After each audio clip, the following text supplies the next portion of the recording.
Hi, this video has been filmed live at the David Lloyd Club Rains Park in South London. It was part of the Reps South East Conference and really just highlights a brief introduction to Influence, Persuasion and Jedi Mind Tricks, a 2-day training seminar that I run. Each of the components just highlight the variety of techniques that can be used in health and fitness context to help people make decisions, but also to help influence and nudge them into taking better care of their own health and their fitness. I hope you enjoy this video. It's part of a series of videos I'm currently producing to teach psychological techniques to exercise health and fitness professionals.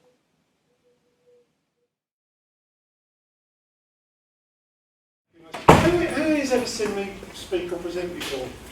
Because there's a couple of people, yeah. I've done a few reps conferences, but okay, my background, 22 years in the fitness industry, or 24 years in the fitness industry now. I started as a gym instructor here in South London, working at the YMCA in Croydon, on a voluntary basis, working in a gym, not much bigger than the space we're in today, working Saturdays and Sundays voluntarily, not being paid to gain experience. I ended up working there as a gym instructor, fitness manager, and ended up general manager of the club, and I've managed both public and private sector sites. I've also run a personal training business with 14 trainers working for me in 3 different sites. I spent 14 years, many apologies, that's all right, grab a seat. I spent 14 years at the YMCA as a senior lecturer.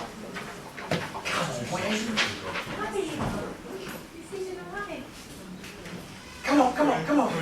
Camera rolling. I spent 14 years at the Central YMCA as the senior lecturer there, predominantly on the fitness training courses and gym courses, and used to teach nutrition and stress management and gym and PT and things like that. But I've always had an interest in human behaviour and the psychology of behaviour, because my thoughts are this: if you can't get inside someone's head, you can't usually get their body to turn up.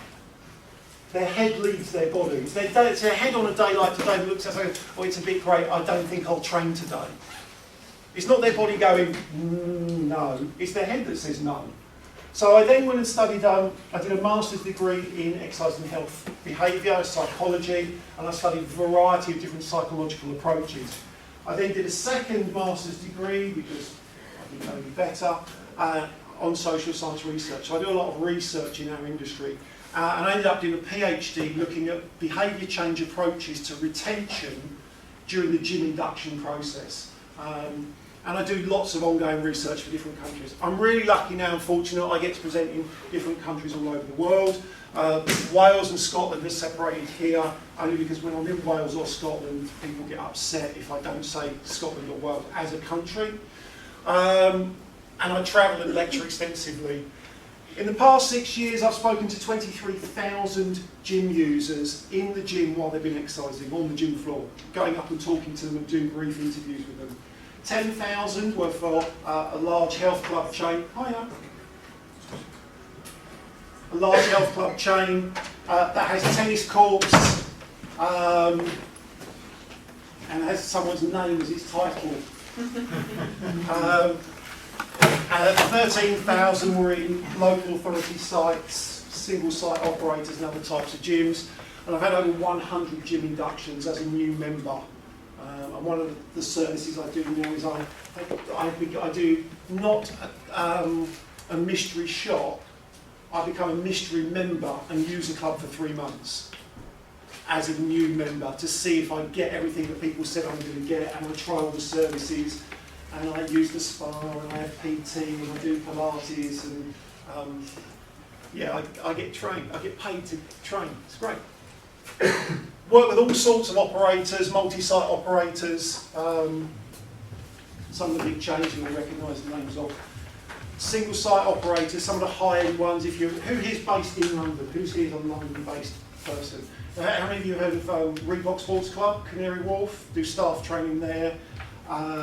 Third Space in centre of town, that's all right. Both their Marylebone site and their Soho sites. Kicks, have you heard of Kicks?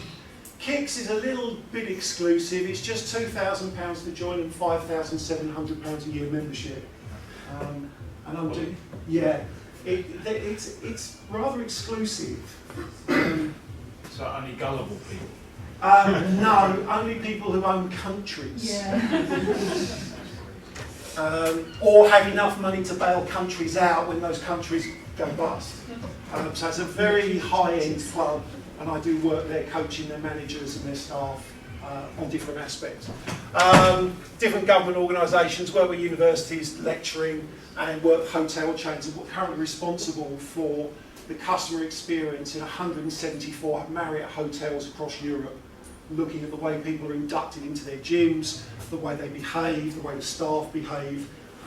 So there's no difference between what happens in the hotel experience and what happens in the fitness experience. Hi, you can come in if you want. Which lecture is it? It's Influence, Persuasion and Jedi Mind Tricks. Obviously not the one you're looking for. I can't hear. Influence, Persuasion and Jedi Mind Trick. That is the one. So yeah, working with Marriott, I've also been just approached by some large Asian companies to go out to the Far East and do some work with their hotel chains. My research, in my first masters, I looked at motivation. Does motivation predict behaviours? Basically it doesn't matter how motivated someone is. Motivation is not a predictor of behaviour. You might think it would be, but how many of you have been motivated to do something but then not actually gone ahead and taken action? Yeah, often we have lots of information fed to us saying, oh, you need to be motivated, you need to be motivated. Actually, it works better the other way around. Do something and then you get motivated. So behaviour can drive motivation. For my PhD, I looked at the different types of gym inductions and multiple appointments using behaviour change compared to just single inductions, and applied a number of techniques, and those techniques increased the average length of stay by about 7 months in a London-based health club. So we increased the membership length from 5 months to beyond 12 months.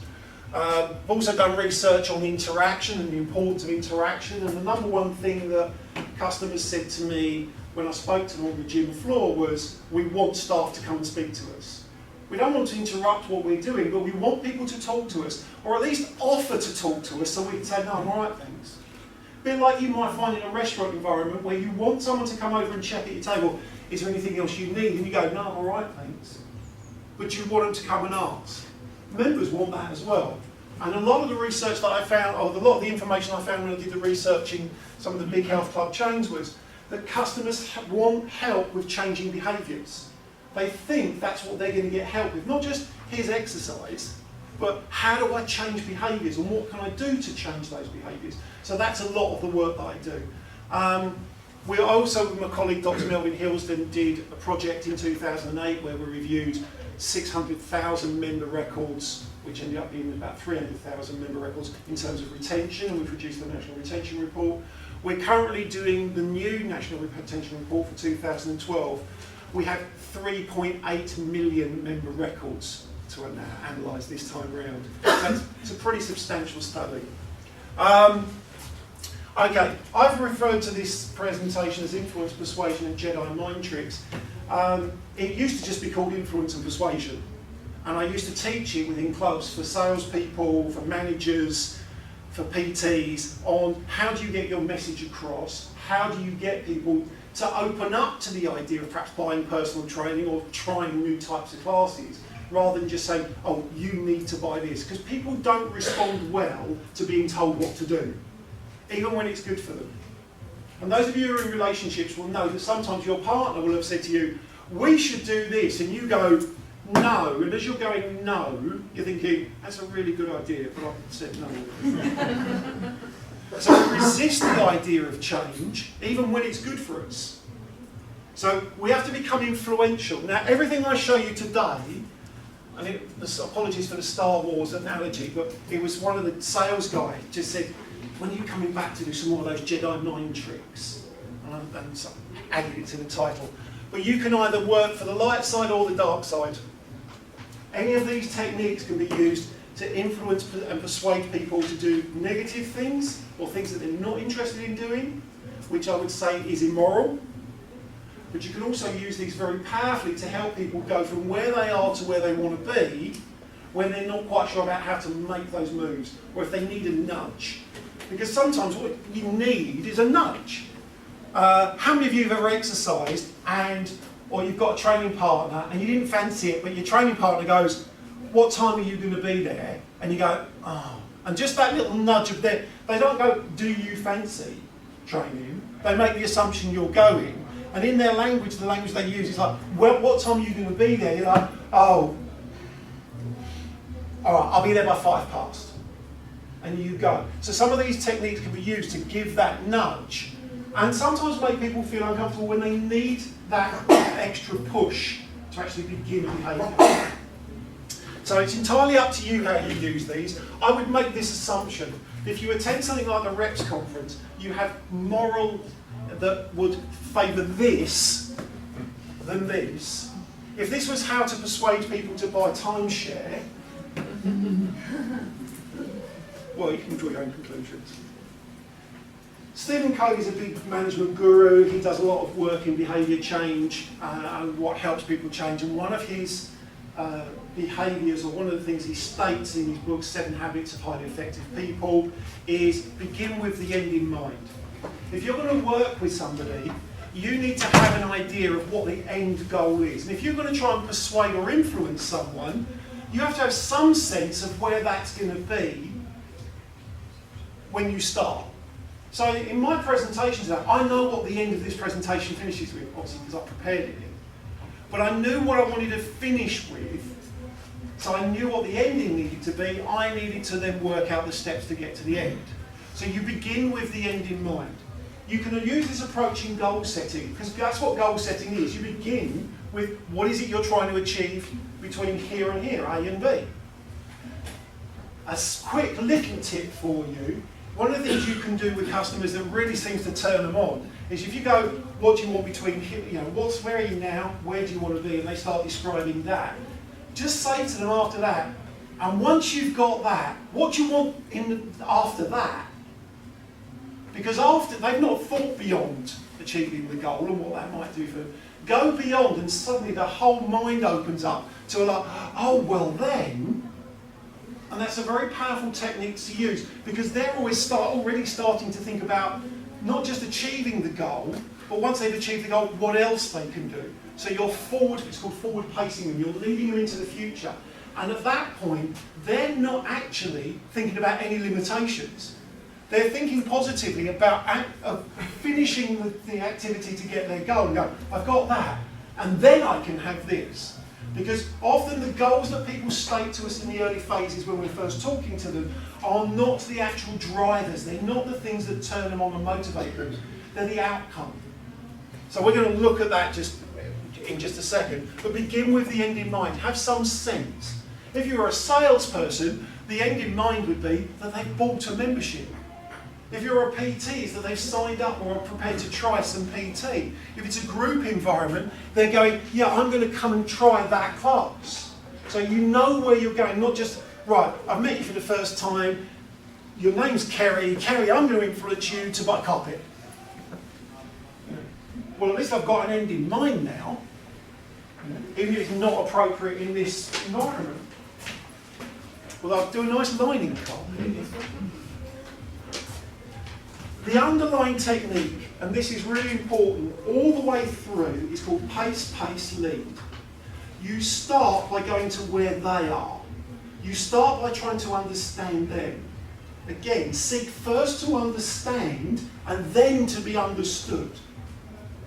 If you're talking to prospective clients or people you're trying to influence, you want them doing nearly all of the talking. If you're doing all of the talking, you're not actually in a position to influence because you're doing too much.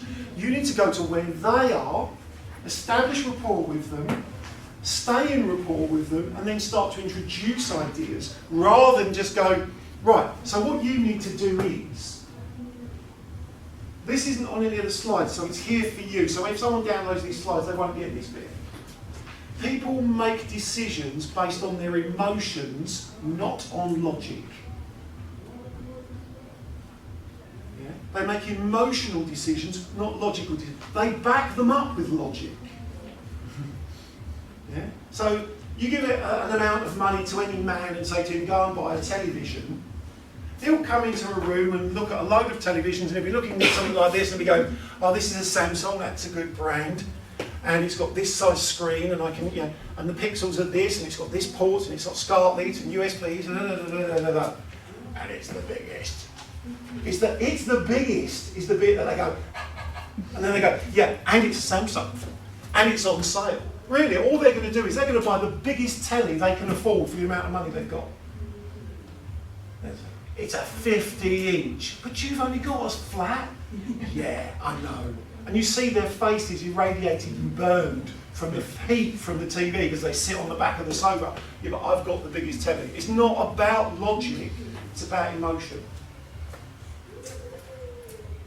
I do all sorts of trainings, but one of the main trainings I do with this type of material is around communication skills and interaction in order to influence and persuade. Rule number one, build and establish rapport. Rule number two, don't try and do anything else until you've established rapport. Because they aren't listening. You aren't in a persuasive or influential position if you don't have rapport. Who here's ever had to do a gym induction? Show someone around the gym how to use equipment? I've done plenty of those, and had plenty of them. How many of you have ever gone through the process, and when you're with someone, you have this undescribable rapport, and it goes really well, and they're really happy, and everything works, and you're thinking, that was great, and you think, I'll see them again soon. And there are other days when you take someone through a gym induction or a PT session, and it's like, you can't wait for it to end. And a 30-minute PT session feels like 3 hours. It's because you don't have rapport. And you don't have the opportunity to influence people you don't have rapport with. Can any of you think of someone you don't like? Yeah? Okay. How influential are they on you if they were to come up and give you an idea? Even if it was a great idea. Now, you'd reject the idea because it came from them, not the idea. And you go, oh, what a stupid idea. Yeah. Whereas someone you don't know, who you might feel that some rapport with, comes up and says, have you thought about this? And you go, that's a great idea. It's when you have rapport with people, you have influence. And that's when you can use some of these techniques to actually help people make decisions. So building rapport is the number one skill. If you don't build rapport with people, you'll struggle to build client base, to build loyalty, to build exercise adherence, all of those things. Okay. The common things to do, and this is just a highlight of them, I've got about 25 of different little things you can do to build rapport, will be summarised into perhaps 3 areas. Mimic, repeat, and match. Now, who here's ever seen someone mimicking someone else's body language? Yeah? And have you noticed sometimes you do that naturally? Because rapport should be built unconsciously. When you're practicing and you're trying to improve your skills, you do it consciously. You have to work out and think about it. But after a while, your unconscious takes over and away you go. But if you deconstruct rapport building into elements, matching and mirroring posture and body postures and body movements becomes very important. But here's the important thing you need to do. Okay? You don't do it when they do it. You wait. Because it's not natural. If someone's standing there and they're like scratching their chin or got their finger on their lip or they're like this and you're like, yeah, yeah, yeah. If you've ever seen children do it with adults and you go, you alright? They go, yeah, you alright?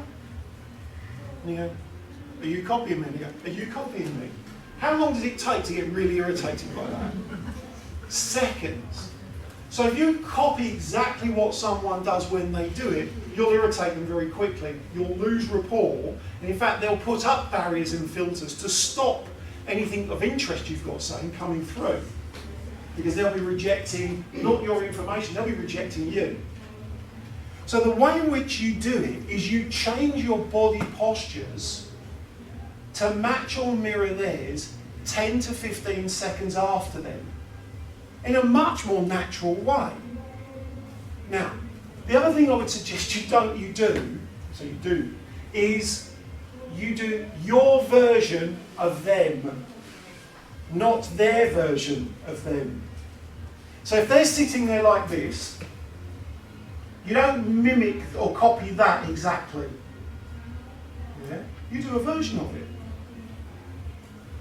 So you work within a range. All too often, if you watch some of the people who talk about body language on things like YouTube and some of the television programs, they go, oh, you need to match and mirror, you need to be exactly, if they're like this, you need to have the same finger. No, you don't.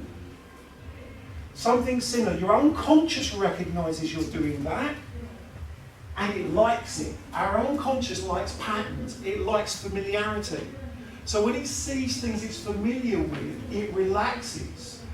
When it sees things or notices things that are different, it starts to try and match them with other things we know. Because your brain's always trying to compartmentalise things and go, oh, that's like this, and that's like that, or that's different because. So it's always trying to work these things out. So it can be very useful to match and mirror people's body language. Now, if I'm working, go on. If you're matching someone's body language and they're particularly closed off, Yeah. the fold arms and stuff, Yeah. is it at that point you would perhaps do like a 180 on that and sort of maybe be more reaching? You Because could if you're do. matching it, and essentially you're both closing off. You could do, but I would do what I call a shallower version. I don't mean by shallow by being shallow. But if you're sitting there like this, and I sit more relaxed, but with my arms in a similar position, the questions I ask need to be really elegant to get you thinking and draw you out of that. So I'm not going to try and just build rapport with the body postures. I'm going to build rapport with other things as well. And if they're really closed off, you're thinking, actually, I don't want to sit like that because it's not comfortable for me to sit like that, because that's not natural for me. There are other things you can build rapport with that aren't this. So I would just say not to worry about it too much and use a bigger variety of tools. It goes back to that adage of if you've only got a hammer, you see everything as a nail. Whereas if you've got, and I mentioned about 21, 22 different things you can do, if you've got other things you can do, use the other things, because your unconscious will pick up on those. So in that case then, if they are closed off, Yeah. if you're perhaps, you might want to go down the body language route, i.e. Yeah. perhaps be a little bit more open, Yeah. maybe reach forward as an example perhaps. Do you have to then sort of quickly identify, right, okay, the body language stuff isn't really working, maybe we'll go down another route. Right. Yeah, because if you only have one route, Yeah. and that doesn't work, oh, what do I do next? Now, a way in which I would probably do that is to get to say, I notice you don't look that comfortable. And I can understand that, seeing as we've never really met before and you're not quite sure how I'm going to deal with this. Now, I'm building rapport by just describing your current experience. Yeah, it's called pacing current experience. Now, I would do that in a gym if I'm walking up to people who are exercising and I want to talk to them. And I might say to someone, oh, you look like you're running really fast on that treadmill, or you were running really fast on that treadmill. That looks like you've really put some effort in. I'm describing what they're experiencing, and they're like, they agree with that. Because one of the ways you become influential is you get people to say yes to you. Because if they say yes, and you can even do it with no's, but that's a slightly more advanced technique. If you get them to say yes, and say, and I notice you're training really hard today, and they're like, yeah, I am. Oh, you've noticed. People are like, oh, you recognise me. So you can pace their current situation by describing. So it looks to me as if you don't feel very comfortable in this situation. See where it goes. But you have to keep responding. You have to follow them. And that's where it goes back to the pace, lead. But here's a tip. Don't copy negative body languages that you feel uncomfortable with. So if you're talking to someone and they're sitting there, and you're thinking, it's probably not appropriate for me, you don't have to do that, because you can use other tools. So we talk about matching, and we talk about mirroring, and there's the thing called crossover matching. So we can talk about the way in which people sit. And if I'm in a group like this, and I'm doing a one-day workshop, if I want to talk to somebody, what I might start doing is I might be talking, say, to the group over here, but mirroring somebody over here. So that when I turn to talk to that person, I'm already in that posture. So it doesn't look like I've gone, oh, and copy. It's like, oh, he's just moved from here to there. But I'll take note of it. And then I'll talk to someone over here, and I'll ask a few questions, and then I'll turn, and I'm doing my version of two people in the room. And then I could ask a question and say, how far have you had to come today? And it doesn't look, although even if I'm described, it doesn't look like, oh, he's copying me. Because I started that over here, even though I knew it was happening over here. So if you're working with two people, say with couples, or you're talking to a small group, mimic one while talking to the others.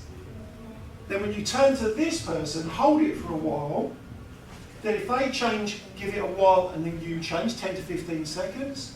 And then start mimicking one of the people you're not as focused on. Because you're then holding them in rapport while talking to somebody else. Okay. Use words, repeat the words that people actually use. I'm not saying they're whole sentences, but if someone says, oh, I'm going out for a long run tonight, and you go, oh, so you're doing an endurance session. What they mean by a long run and what you mean by an endurance session may be poles apart. But you might use the term long in a sentence. So when you're out running, how long is long for you? Because you're using their exact words. Now there are a couple of people in this room who did some, I think at least one of them did some training with me just over a year ago. And we were doing a workshop with 40 teachers, like they teach courses. And one of the girls described her experience at Christmas as go home to my mum, we have this big Christmas event, my mum takes the meat and she puts it in the oven, and you can smell the juices coming out, and her partner had to repeat back his interpretation of that environment. And he said that he changed the word from oven to cooker. Yeah? And as he described it back to her, and so your mum takes the meat and he puts it in the cooker, and I asked her, I said, how was that? She went, that was horrible. She said, my mum's got an Aga. So when I think of the oven, I think of this big thing with several different compartments in it, and the meat goes in. She goes, when he said cooker, I thought of a white pressed steel thing that was upright, and it wasn't my Christmas anymore. Use the words people use, not your interpretation of them. We also did a little practice of, I gave out the word education, made the entire group write down individually 10 to 20 words that they associated with education. And in a group of 40, there wasn't one word that all of them had on their sheets of paper. So education meant different things to different people. Fitness means different things to different people. So trying to understand what they mean by their words is really important. Because you can lose rapport and lose the opportunity to influence if the words you use aren't relevant to that person. Now you think about some of the words we use and that we've developed in the fitness industry over the last 20 years. You know, this used to be bending your arm. Not anymore. Now it has to be flexion of in such and such a plane. Well, posturally control, it's like, but you say to my mum, you know, when you go down the gym, what do you do? She goes, I do some of those ones where you bend your arm. Other things you can match with, yeah. Sorry to interrupt you. No, go on. The interesting thing with repeat, so I generally sort of use quite a few like motivational interviewing techniques regarding like reflections and stuff. And they obviously can be a little bit different. They were very hot on with the reflection being in your own interpretation. So it means that it shows that you're understanding, realising what they are saying, but sort of expanding it in a way so they can sort of come on the journey with you. Yes. In this case, is it specifically right? You've got to pretty much repeat what they say. No, you don't. In MI, motivational interviewing, one of the key techniques is called empathetic listening or reflective listening. And what you do is when you're listening to me, the majority of people will listen to the content. the actual words I'm saying about the events. In MI, what you try and do is you gauge what they mean by that. So if I reflect on that girl who was saying, oh, he said the oven and I said cooker, a reflective statement for me would be, and that sounds to me as if that really disturbed you. That's a technique from MI where I'm not using her words in that sentence, but I'm trying to say, I understand how you feel about that.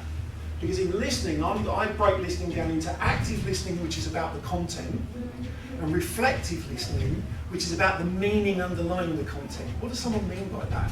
So if someone was to say, I want to lose weight, typically we'd go, oh, how much? And that would be a question based on the content.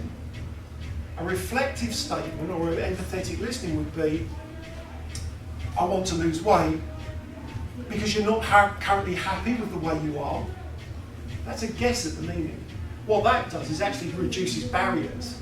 Because if I get that right, someone goes, oh, he really understands me. If I get it wrong, they go, no, it's not that, it's this. They correct me because I'm trying to understand them. It's a very, very useful technique for actually drawing more information out. So I don't want to say take this too literally, because I do want you to take it literally, but if someone uses a word to describe something, use their word in your language to describe it, don't substitute your word in. So, I'm just trying to think of an example where it would really stand out. Ever said anything to someone like, oh, have you ever thought about doing any CV training? And they've looked at you completely blank. Because you mean by CV cardiovascular, and they're thinking, why do I need a CV, a curriculum vitae?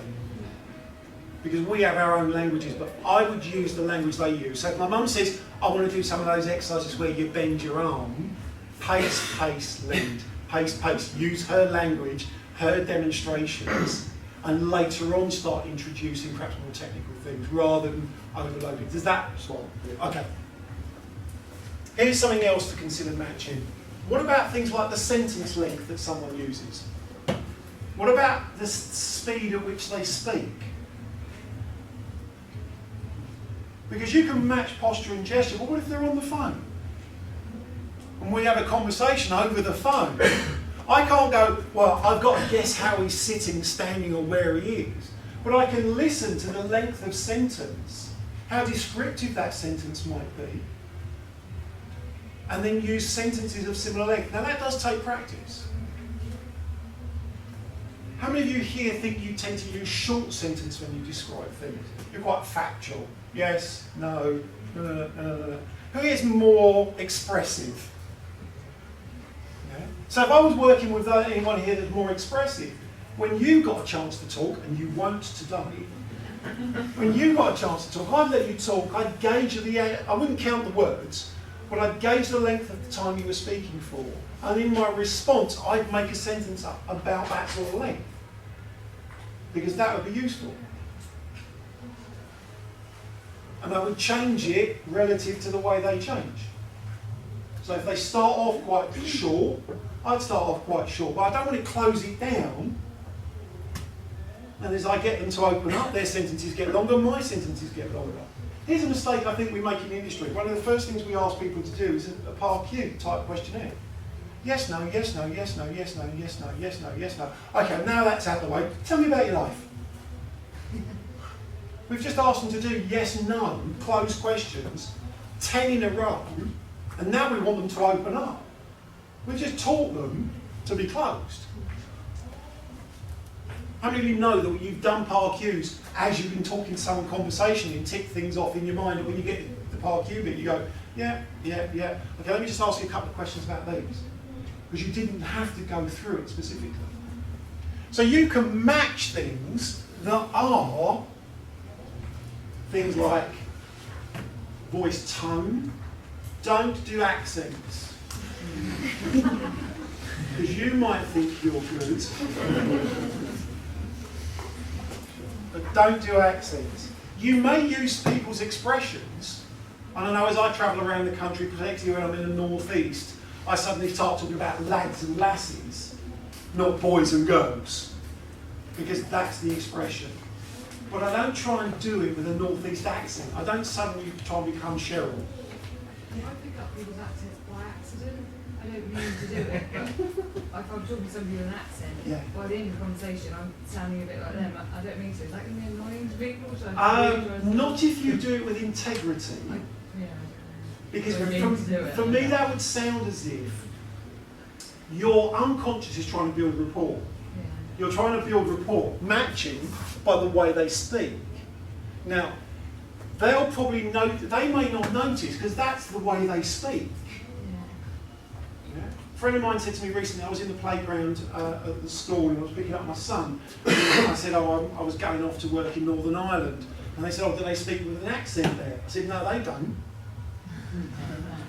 I do.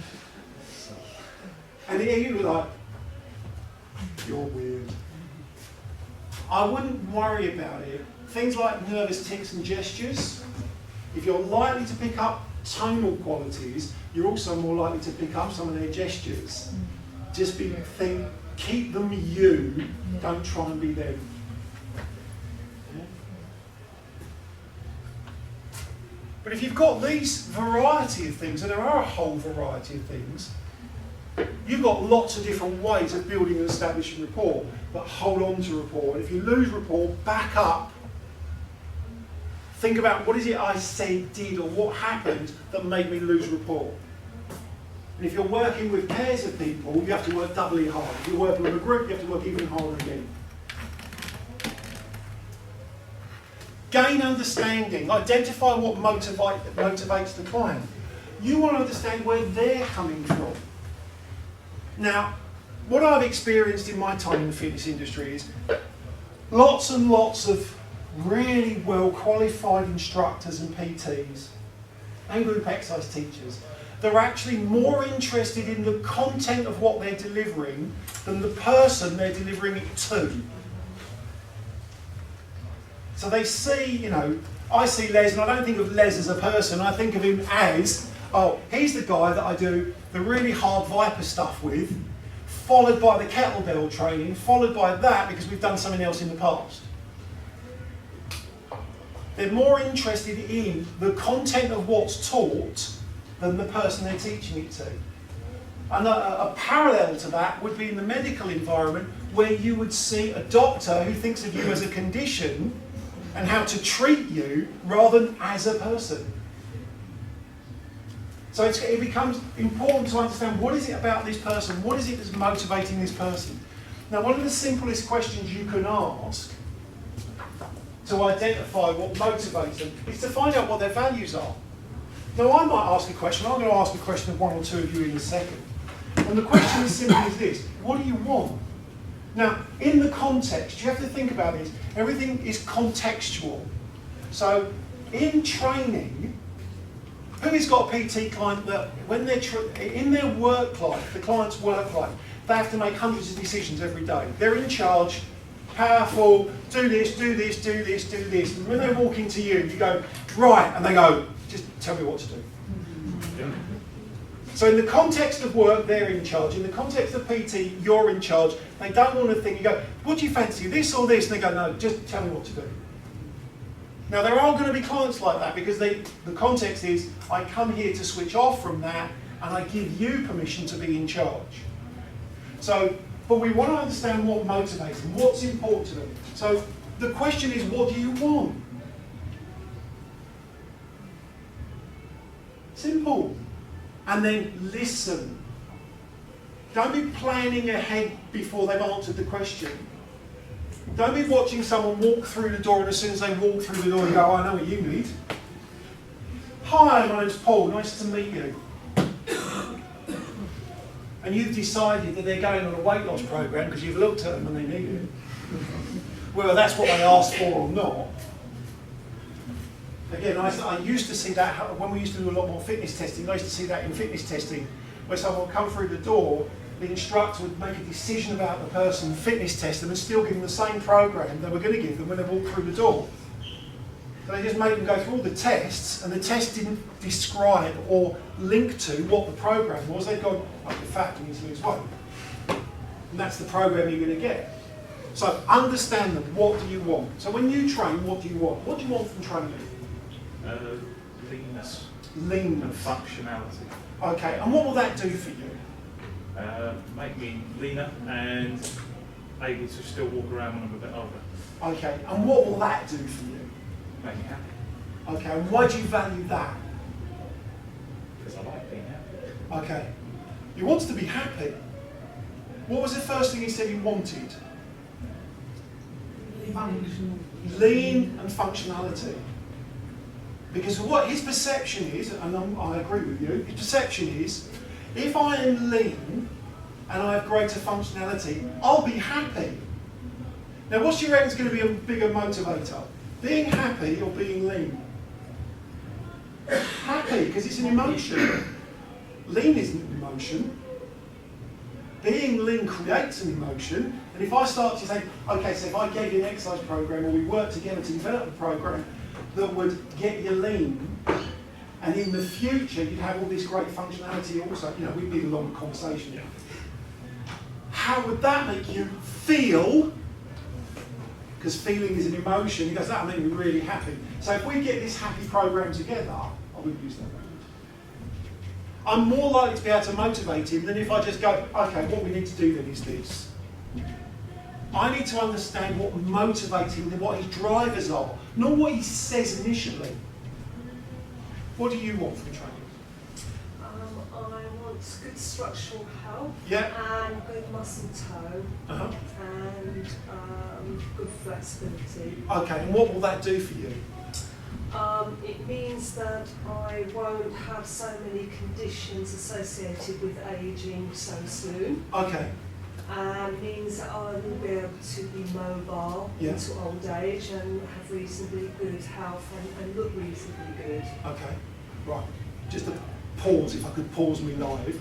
An MI technique here, this underlying, that sounds as if you want to maintain your youth and fend off aging. Yeah, probably true, yeah. That was a guess. It's not a difficult guess, she's a woman. No. You said that, not me. That's what they all do. Watch this. Back away from that comment. But all I did there, going back to earlier, was make a guess that you said, I want this, because this is what that means to you. And you laughed and think, probably wouldn't have wanted to say that in front of all these people, because you'd filter it. But straight away, I've now got beyond I want this, because I now know what that does for you. Yeah?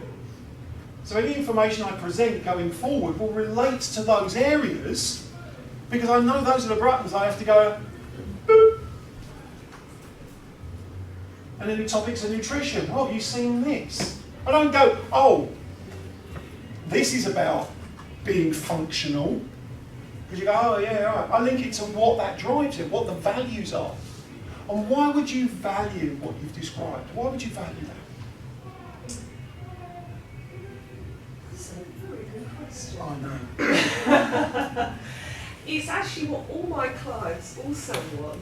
Because I think Okay. the two people that you more or less Yeah, are pretty similar. Yeah. Both same Yes, thing. it- Quality of life, look Yeah. good. Yeah. Lean is just looking good. What he means by lean might be different. You know, what I mean by lean isn't what some people mean by lean.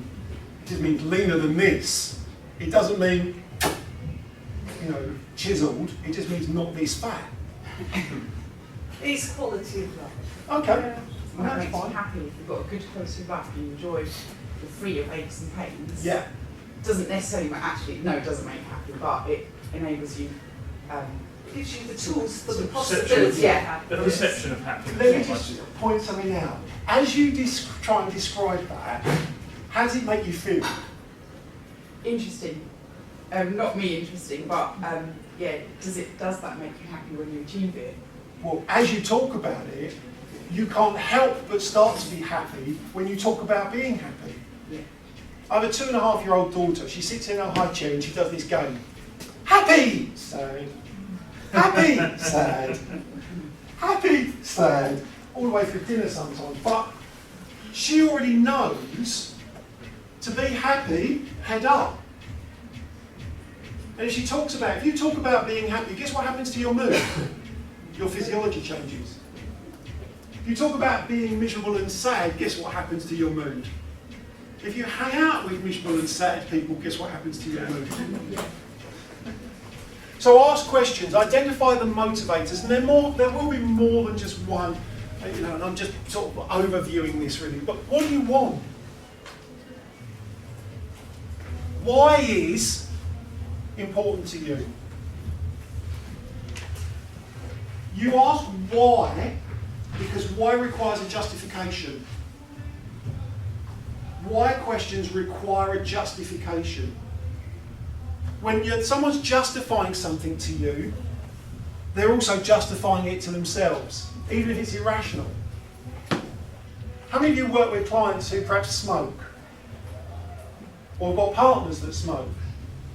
If you want them to change their behaviour, do not ask the question, why do you smoke?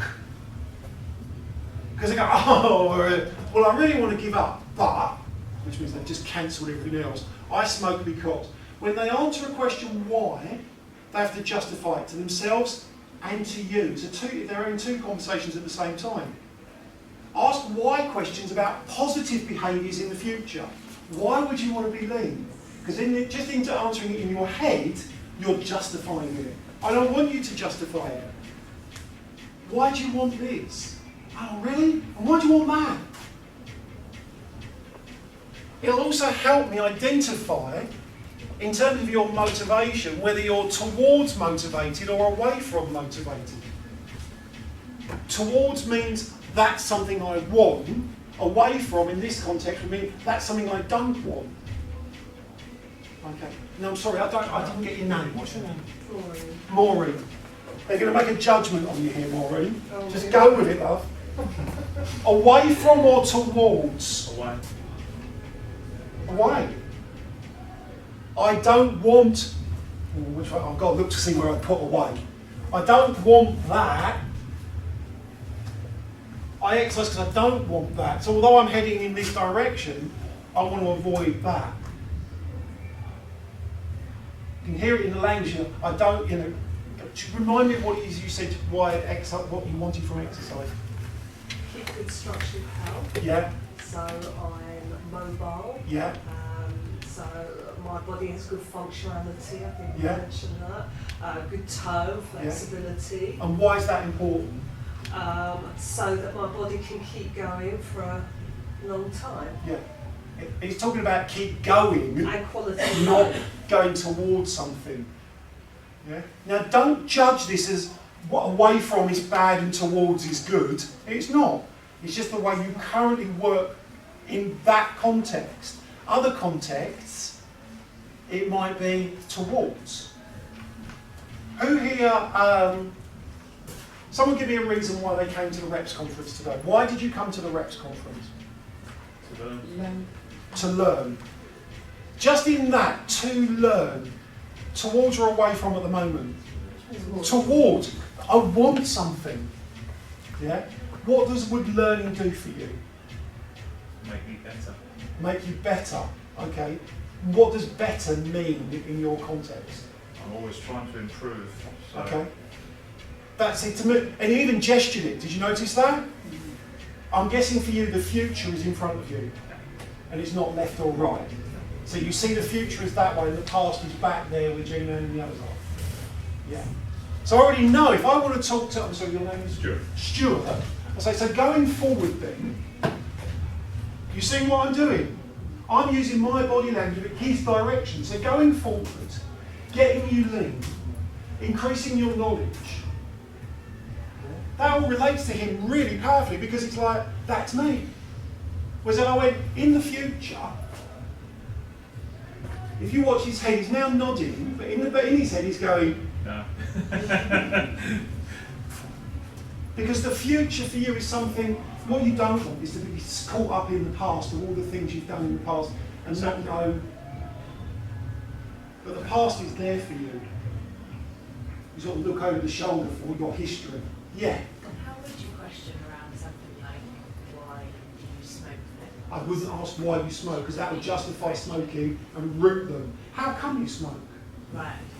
What's the purpose of your smoking? So all of the other open questioning starts, who, what, why, no, not why, who, how, when, where, when. When is it you smoke? What benefits do you get from smoking? And then I'd go, why do you want to quit? What if they don't? Want to quit? That's fine. There's nothing I can do. Well, there is, but not for this session. Because if you, as soon as you go, I want them to quit, I'm guessing this might relate to a partner or a friend or a colleague or a family member, or all of the above. You're now trying to lead them without pacing them. Now you might ask a question like, when in the future might you consider not being a smoker? Yeah, because that is exactly what it does to your head. You're like, what? When in the future might I consider not being a smoker? Now, you ask that of some young girls, they go, well, when I'm a mum. And they go very definitely, boom. So, right, so do we need to get you pregnant now? You need to stop smoking? Is that an option? It probably isn't. But we can identify the motivator towards or away from, and that can be useful in the way we present our language in order to maintain rapport. Why did you choose that? Because you're just trying to drive these values. Now, sorry to come back to you again, Maureen, I know you're writing. Why did you choose the things you described to me? Well, they very much relate to what I teach. Yeah? Yeah, I mean, Pilates is all about maintaining structural health. Uh-huh. Staving off the effects of aging. Okay, no, that's fine, because you're aware now of what I'm listening for. Mm-hmm. Yeah? And would not doing that limit your choices about what you do? Would not doing... If you weren't doing Pilates and you weren't maintaining functional range and all the other things you described, would that mean it limits your choices on what you can do in the future? Oh, I think Pilates is a great way of maintaining structural health. I don't know if I'm getting your question quite. No, you're not. No, I'm not. If you couldn't do, it's not the Pilates, is having choice in your life around exercise, choosing that I could do Pilates, but I could also choose to go and do Zumba. Important to you. Not, it doesn't have to be Zumba. Okay, I chose Pilates because I had injuries and I needed a rehabilitative form of exercise, so it healed me in a sense. Tells a story. If someone's procedural, they'll tell you a story. If they're options orientated, they'll go, well, I'd rather have that than not that. And so if we were to come up with an exercise program going forward, working on a one-to-one basis, we'd start here. Where's the future for you? Just out of interest, bizarre for everyone else. Where's your future? In terms of my business? No, in terms of this room. In terms of this room? Yeah, if I said, where's lunch? If you were to, he points that way for the future. Where do you point for the future? Oh, Okay, let's not put you just on the spot.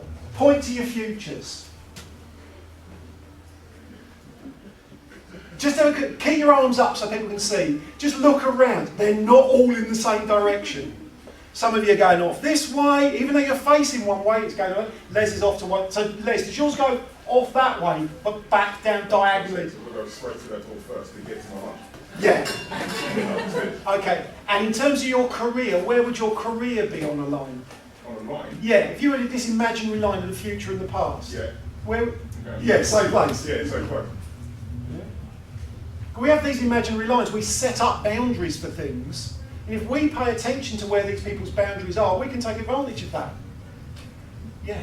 How would you approach clients that are sort of reluctant to telling you certain things? Because I've had people just, well, I want to lose weight, I don't care about anything else, don't really want to talk to you, just tell me what to do. Yeah. How would you then build rapport with someone like that? To start with, I'd just do what they ask for. All right. Because that's actually building rapport. Go, okay, fine. If that's what you want, that's what we start with. And then you can use some of the matching and mirroring and start posing questions. And then do the reflective listening back into them. So, and that sounds like this is important to you. And they go, yeah. When you do these reflective listening techniques, what that does is remove all the barriers, all the reluctance to tell you. Because they're saying something and you're guessing at what that means, the underlying meaning. If you get that right, they go, There's no point trying to hide it because you know it. But that's another technique. So I just do it. So if a guy comes in and says, Paul, I want big arms, okay, big arm program, let's go. Not, well, you need a warm up and you need some stretches and you need a whole body approach. Because I know what he's going to do when I'm not there. Elbow flexion. Elbow flexion, arm bending. But does the person want options or procedures? Do they want to be regulated? Like, we'll do this, then we'll do this, then we'll do this, then we'll do this. Or is the approach to say to them, would you prefer this or this? Would you prefer that or that? Do you want to work out really hard all the way through the session, or do you want to gradually build it up, have a really intense part in the middle and then ease down? Which of those two do you want? It's called perception of choice. You're still choosing, you're using your technical expertise to go this or this. You're not going, well, what do you want? And they go, well, I don't know. Of course they don't know, they're not exercise teachers. So that's when you get to actually start to influence them by going, which one of these two sounds more like the thing you want?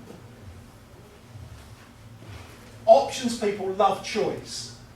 Love choice. I mean, if you're familiar with the Herbal Life approach, the Herbal Life product, it's the diet, well, somebody's a diet product. And if you go to Herbal Life, they go, you can be a millionaire if you follow our process. Unlimited opportunities. The problem is, in the description of the marketing material, it's all options. And people flock to it going, oh, I can do whatever I want. And when you actually get there, it's all procedures. So the only people who are actually really good at this are the people who are really procedural, and they just follow the procedure that Herbal Life have laid out. You need actually to be a professional salesman to make any money at it. Well, you have to follow their sales process. It's not an options approach. Yeah? Who has ever been in, who have you will listen to someone talk about, say, an exercise regime, and you go, you know what you could do? And you make a change to what they said you should do. So you listen to Paul Check or Charles Poliquin or any of those people, and you go, yeah, that's right, but I'll also do this. They go, this is the procedure. And you go, yeah, but I'll do that because that's me. And your options. You can't follow procedures. Health and safety people? Procedures. Boom, boom, boom, boom. But useful to know, because if you know a health and safety person is procedural, that's what you want. You want managers that are procedural, because you're running processes.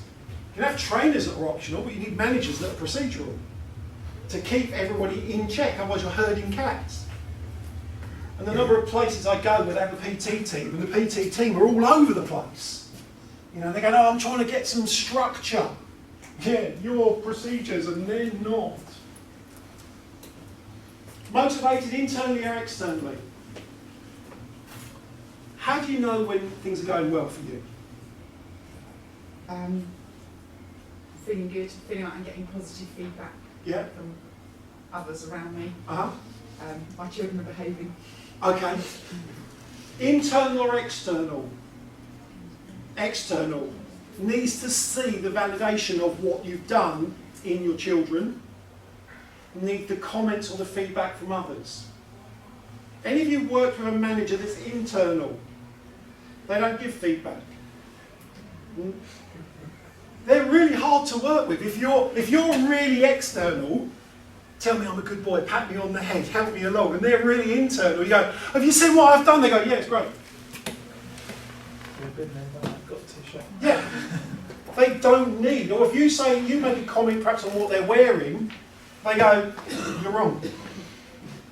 So you say to an an external person, really? Adidas? They're like, well, what's wrong with Adidas? Do you want me to change? They're like, because they're externally validated. They wait to be externally validated. Now remember, on all of these, you can be part way along this line. You're not either or. But it can be really useful to understand if you're working with people, do they need external motivation or do they just know? Who here, when they work out, knows they've done a good workout and they don't need anybody else to ever tell them it was a good workout? So when you do your own workout, internal. What about when you're training someone else? Yeah, then I need the feedback. Then you need the feedback. You want to be at the end that goes, I love you, you're great, you're a great trainer. You go, yeah, I know. But if you get a sense of these, really useful. Okay, bit Freudian. You look at this, what do you generally see? What do you generally see? What do you see? Rectangles. Rectangles. What do you see? Yeah, Rectangles?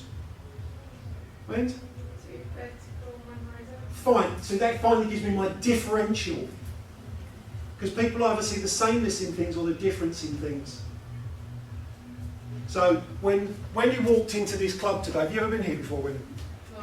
Last year. Do you walk in and go, that's different, we haven't got that, they've got this, we haven't got that? Because you look for difference.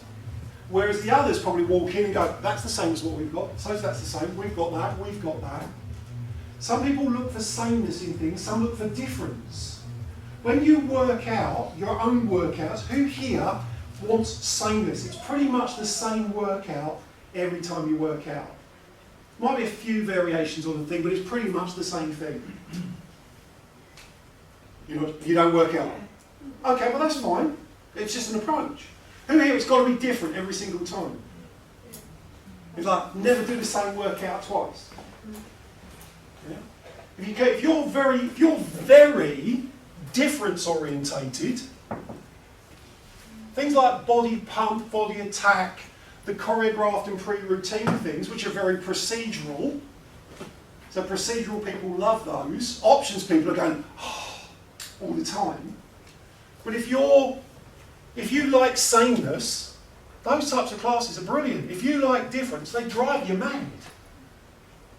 Because you go, yeah, but I want to do this, and I could do this, and more difficult for people who like difference to make decisions. Because they want the choice all the time. What should we do this weekend? Oh, we've got all these choices. You end up not doing anything. Sameness people do the same every weekend. They go on the same holiday to the same place at the same time of the year every year. They go, we had 2 weeks in Bedford. Been there last 26 years. It was wonderful. Check your client. Are they sameness or difference? Because you think, if you know where people are, and I'm not saying you'll be all this or all that, but the language you can use and the way you communicate. So, Maureen, you were, in terms of what we described earlier, it was away from, wasn't it? Mm-hmm. Okay, so I know you're away from. Were you options or procedures? It was procedural, wasn't it? Yeah, if I remember chose right. it because yeah, I had injuries and yeah. stuff. Yeah. And when you work out, do you need feedback from other people about how well that workout's going, or do you just know? They do generally say, actually. They're quite Okay. good at, so maybe but I do need you that. need that? It helps. Okay, so you might be somewhere in the middle. Yeah? And when you work out, do you generally do the same things or try and do different things? I try and do different things. Okay. Tell me if this description then motivates you. What we're going to do is we're going to spend the next 6 months working towards an improvement of your overall fitness. You'll have lots of choices in this program to make on every workout. And not only about the workouts, but the content of the workout. Sometimes I'll tell you how well you're doing and sometimes I won't, and you'll just have to work that out for yourself. But it's pretty much going to be this routine for the next 6 months. How motivating does that? Yeah, no, that's not good. No. Okay, how about this thing? You can see it in her face, she's going, no. Whereas if I go, okay, we're going to make sure that you move away from all those things you're worried about that might happen. Yeah? Mm-hmm. We'll do A, B, C, D, E, F and G, but within that there'll also be some choices that you can do. But we'll always be a very structured type workout. Mm-hmm. Okay. Sometimes I'll ask you for feedback on how it's going, sometimes I'll give you feedback. But there will be differences to the workout, so it'll all achieve the same thing, but we'll get there doing different things over the course of the next 3 to 6 months. Yeah, that's how I work with my clients as well, so that would appeal Yeah, to me. whether they're that or not. Do you see where I'm going with this? If I understand where the client is, I chameleon to that. Yeah. I agree with all that. The only question mark for me is the sameness and difference Yeah. regarding the approach to training. Yeah. Because from my own experience, a lot of clients who I've worked with, having worked with other trainers, who always go down a difference route. Yeah. Every session's crazy, you know, they've just got off CrossFit, crazy. Yeah. The problem is though, you do need elements of structure in order to identify progressions. So suddenly then it's having to educate the client into realising actually what you were doing before, while it might have been a little bit out there, how is it moderated? Okay. How do you progress? Right. I'm not going to disagree with that. Is that your perception of what they want, or their perception of what they want? The clients that come to me usually come to me because they've got an injury or a problem. That's the number one. So they want to be away from ill health. So they're pretty much in line. They're probably quite similar to me. They're trying to limit injuries, keep mobile, all those things. They want something that is. I think they pretty much think similar to me. The clients. And that's probably what's attracted them to you. Yeah. But to go back to your question, you can. I've put them as one or the other. Now you can have sameness with exceptions and difference with exceptions. So there are more than this. There's 21 of these that you can do from work and motivational traits. And you can be along here. So it's always going to have a structure, but we are going to change some things. Now, so someone who needs that, and you can explain, you've got to give the emotional reason for that, not the logical reason. Because they don't care about the logic. They'll go, yeah, but I want to do that. Does that make sense? Yeah, no, sure. It's difficult to get all of this into the time that we've already overrun. Yes, sir. I do get what you mean by that as well. With one of my clients, we do like the just going up and down the steps for kind of like 4 minutes at the start. And the week that I chose not to do that is the first week where she said, well, no, why didn't we do that? I like doing that every week. So now it just makes my life easier to know that she wants that. I just do that all the time. And she might want that in it, but also some difference. What about swimmers? What do you reckon swimmers are motivated by? It's probably sameness. Because it's not like you can change the environment a lot, make the waves a bit bigger. Yeah? Okay. When you ask questions, who, what, where, when, how, about current place of or where they currently are, why questions about the future, why do you want that, why do you want that, then you can still use these. Try and avoid using too many why questions because they require a justification. Unless it's justification about the future, positive behaviours. Don't ask someone who's got a negative behaviour, why don't you put the toilet seat down? Because while they're answering you and trying to placate you, they will also be justifying, well, it's not important to me. Well, if it's not important to you, why don't you put it down then? Because it's important to me. So you could use the when in the future, do you think you might? Yes! And the interesting thing with that is it suddenly opens things up to people. They go, oh, right, I'm conscious of time because we've already heard that. Propose ideas. This is when you start to then influence. Is this the sort of thing you'd be interested in? If you were working with clients like this on a regular basis, would this be helpful? When people start going, yeah, I think so, they're saying to you, now you can tell me what to do, now you can influence me. This in sales would be their buying signals. They're going, I'm interested. Propose things. Kirsty Althorpe does it in location. She goes, can you imagine your furniture in this room? And as soon as they start going, oh yeah, we put the sofa over there, and she's sold them. Because she gets them to think about the future in a different way and sees themselves living it. You can challenge negative behaviour as who, what, why, when, where, how. But try and avoid the why one. How come? What's making you do that? For every negative behaviour someone has, there is actually a positive intention. They get something from it, even if they're not aware of what that benefit is. Don't worry, you can have all these slides. I talk about the future with unlimited possibilities. If you could have the perfect exercise programme, what would that include? You know, the one life coaches use all the time. If money was no object and time was not a barrier, what would you do with your life? Some of my clients will say, I don't want to exercise at all. Yeah, and it's not have to do it. 75%, 78% of the 23,000 I spoke to didn't enjoy the process of exercise. They enjoyed the benefits, but didn't like the process. We like the process as well. We like the pain, the discomfort. Yeah? And if they could take a pill, they would. And do. Once you've done unlimited possibilities, how many different ways can you get to this? Narrow it down. So you start off with A to B, or A to B, or A to B, depending on who the person is. Okay, we could do it like this, like this. Which one of those two sounds like more appropriate for you? Or maybe you've got some ideas. So don't go, this is the only way. Avoid saying to people, this is the best program. Because if it doesn't work for them, they're not going to come back to you for your second best program. Are they? They're going to go and find another trainer. That's when you start action planning, and action planning is the precursor to goal setting. So what do we need to do to get from A to B? What are the steps? We can then really go into our goal setting, but it's only when we've challenged negative beliefs, we've identified what motivates them, that for me I move into goal setting, either with one-to-one clients or businesses. I don't ask them what their goal is straight out. What's your goal?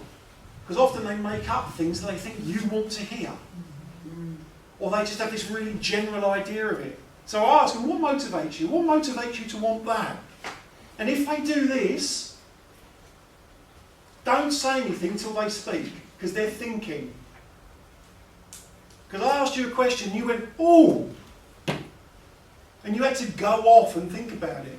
We're all too keen to jump in. Okay, we're out of time by minus 10 minutes. If you want these particular slides and a sheet that has these questions on, as a sheet that you could use, because I've done one for you, email me. You can get all the slides off the Reps website, but you can also get the sheet. If you email me at that address, it's just paul@retentionguru.com or .co.uk.